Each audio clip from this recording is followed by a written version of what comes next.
Education, Madam Speaker. I call the member for Sydney.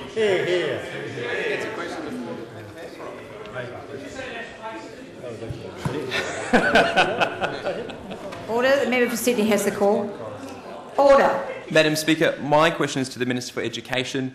Minister, what action will you take to ensure education needs in the Sydney electorate are met now and in the future, including making Cleveland Street a high school and expanding primary school capacity in Ultimo, Pyrmont and elsewhere? Thank you. I call the Minister for Education. What did the former minister do? Thank you. I'll get to that. What did the former minister do? I'll get to that. Thank you, Madam Speaker, and I welcome the question from the new member for Sydney, and I congratulate him again on his election to this House and on his inaugural speech last night. Madam Speaker, I took the opportunity to meet with the new member for Sydney and his predecessor, the Lord Mayor of Sydney, yesterday to discuss this matter and more broadly education and education provision in the inner city of Sydney. We had a constructive discussion about how the Community Council and the Department can work together to better provide education in Sydney. And I also want to acknowledge that given it's his first question, Madam Speaker, the fact that the question is about education, I think, gives great credit to the new member for Sydney. The option presented to the Ultimo Public School P&C by the Department of Education some time ago was to consider how best to cater for the expected increase in enrolments at the school in future years. And I also want to pay tribute to that school that I had the opportunity to visit a few weeks ago, where we launched the new syllabus documents as part of the new national curriculum, and enrolments are booming because the school is doing such a terrific job. Madam Speaker, the department made it very clear that the development would not proceed if the school community decided against it. Madam Speaker, community consultation is vital and part of the normal process whenever consideration is given to possible changes to school sites. So, Madam Speaker, the department did precisely the right thing here. Several months ago, they spoke to the P&C about the issues of capacity, provided some options around rezoning, purchasing other land, demountable accommodation. The P&C asked the department to come back with other options, and one of those was a redevelopment of the site, Madam Speaker. Now, that's what the department should do. They should consult with P&Cs and they should consult with communities. Precisely what they did, Madam Speaker, and of course there are different views about what should occur, Madam Speaker. So the media reports a couple of days later indicated that the P&C did not want to pursue the option that was put to them.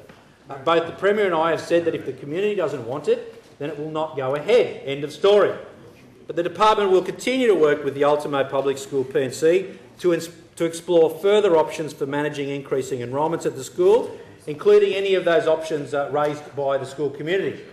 But, Madam Speaker, to the meeting that we had yesterday, there were some direct outcomes. The Regional Director, Dr Phil Lambert, was there, and he will chair a working group made up of departmental officials, officers from the City of Sydney and members of the Ultimo P&C, with terms of reference to be determined, but they are intent on working at collaborative options and develop solutions for Ultimo Public School and the broader issues of the inner city. Madam Speaker, officials from the City of Sydney and the department will begin regular meetings regarding the provision also of early childhood services, as well as primary and secondary education, and ways that the two organisations can work together cooperatively to find solutions that are in the best interests of students in the inner city. The department, I must say, in relation to the second part of the member's question, has no plans to change the function of Cleveland Street Intensive English High School. I know it's an option that has been raised, including by the member.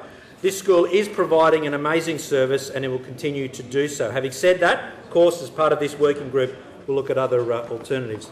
And I certainly hope that by working closely with Council, the department will be able to come up with new and innovative ways of delivering education for the people of Sydney into the future. And, Madam Speaker, I did answer a question on this subject a couple of weeks ago, Madam Speaker, and I did discuss the unfortunate fact that so many schools in the inner city have been closed, Madam Speaker. And I know that the member for Marrickville was the minister when one of them, a Forest House School, was closed, and she was a minister also when Redfern Public School was closed, Alexandria Public School was closed, Waterloo Public School was closed. Maroubra High School and Vaucluse High School were closed, Madam Speaker. She was a minister at the time, didn't say a single thing, Madam Speaker. Had that not happened, Madam Speaker, it would be indeed easier for us to deal with some of the capacity issues we've got in the inner city, Madam Speaker. And I know the Leader of the Opposition. I know the Leader of the Opposition.